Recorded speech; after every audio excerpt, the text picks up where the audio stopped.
ಎಲ್ರಿಗೂ ನಮಸ್ತೆ ಸ್ನೇಹಿತರೆ. ಇವತ್ತಿನ ಒಂದು ಶಾಸನದ ಪರಿಚಯ ಮಂಗಳೇಶನ ಬಾದಾಮಿ ಶಾಸನವನ್ನು ತಿಳಿಸ್ಕೊಡ್ತಾ ಇದ್ದೀನಿ. ಈ ಮಂಗಳೇಶನ ಬಾದಾಮಿ ಶಾಸನ ಇದು ಚಾಳುಕ್ಯ ಚಕ್ರವರ್ತಿಯಾದಂತಹ ಮಂಗಳೇಶನಿಂದ ನಿರ್ಮಿತವಾದದ್ದರಿಂದ ಇದನ್ನು ಮಂಗಳೇಶನ ಬಾದಾಮಿ ಶಾಸನ ಅಂತ ಕರಿತೀವಿ. ಇದು ಬಾದಾಮಿಯ 3ನೇ ವೈಷ್ಣವ ಗುಹೆಯ ಹೊರಭಾಗದ ಬಂಡೆಯ ಮೇಲೆ ಇರುವಂಥದ್ದನ್ನು ನಾವು ನೋಡ್ಬೋದಾಗಿದೆ.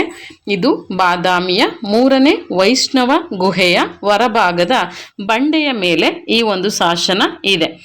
ಇದರ ಒಂದು ಕಾಲವನ್ನು ನಾವು ನೋಡೋದಾದರೆ ಇದರ ಕಾಲ ಕ್ರಿಸ್ತಶಕ 597 609 ಅಂತ ಹೇಳಲಾಗುತ್ತೆ. 597ರಿಂದ 609 ಒಳಗೆ ಈ ಶಾಸನ ರಚಿತವಾಗಿರ್ಬೋದು ಅಂತ ಕೂಡ ಕರೆಯಲಾಗಿದೆ.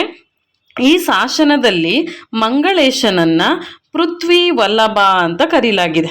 ಈ ಪ್ರಶ್ನೆ ಆಗ್ಬೋದು ಸ್ನೇಹಿತರೆ, ಪೃಥ್ವಿ ವಲ್ಲಭ ಅಂತ ಯಾರನ್ನ ಕರೆಯಲಾಗಿದೆ ಅಂದರೆ ಮಂಗಳೇಶನನ್ನ ಕರೆಯಲಾಗಿದೆ. ಯಾವ ಶಾಸನದಲ್ಲಿ ಅಂತ ಕೇಳಿದಾಗ ನಾವು ಮಂಗಳೇಶನ ಶಾಸನ ಅಂತ ಹೇಳಿ ತಗೊಳ್ಬಹುದಾಗಿದೆ.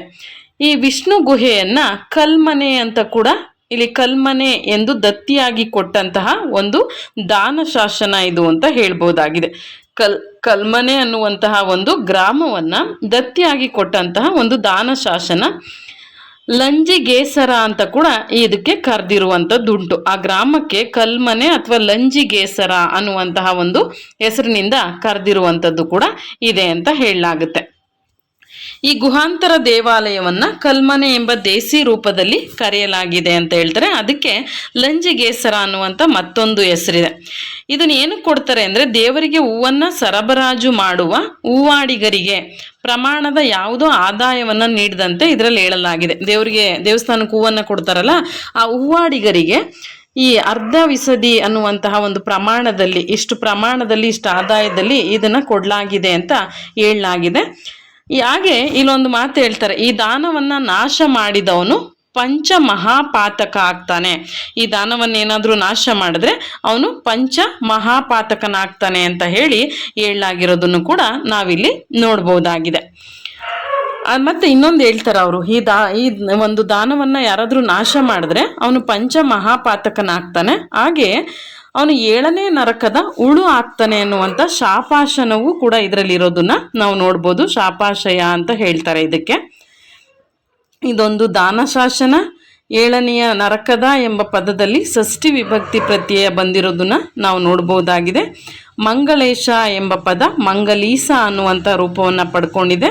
ಈ ಗುಹಾಂತರ ದೇವಾಲಯವನ್ನ ಕಲ್ಮನೆ ಎಂಬ ದೇಶಿ ರೂಪದಲ್ಲಿ ಕರೆದಿರೋದನ್ನ ನಾವು ನೋಡ್ಬೋದಾಗಿದೆ.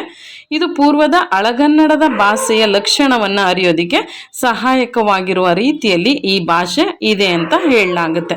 ಇದೊಂದು ದಾನ ಶಾಸನ. ಬಹಳ ಮುಖ್ಯವಾಗಿ ನಮಗೆ ಏನು ಪ್ರಶ್ನೆ ಆಗುತ್ತೆ ಅಂದರೆ ಪೃಥ್ವಿ ವಲ್ಲಭ ಅಂತ ಹೇಳಿ ಯಾರನ್ನ ಕರೆಯಲಾಗಿದೆ ಮತ್ತು ಯಾವ ಶಾಸನದಲ್ಲಿ ಇದನ್ನ ಹೇಳಲಾಗಿದೆ ಅಂದರೆ ನಾವು ಮಂಗಳೇಶನ ಶಾಸನ ಅಂತ ಹೇಳ್ಬೋದಾಗಿದೆ. ಇದಿಷ್ಟು ಮಂಗಳೇಶ ಶಾಸನದ ಒಂದು ಪರಿಚಯ. ಎಲ್ರಿಗೂ ಕೂಡ ವಂದನೆಗಳು. ಮತ್ತೊಂದು ವಿಡಿಯೋದಲ್ಲಿ ಮತ್ತೊಂದು ಶಾಸನದ ಜೊತೆ ನಾನು ನಿಮಗೆ ಬರ್ತೀನಿ. ಎಲ್ರಿಗೂ ಕೂಡ ಧನ್ಯವಾದ.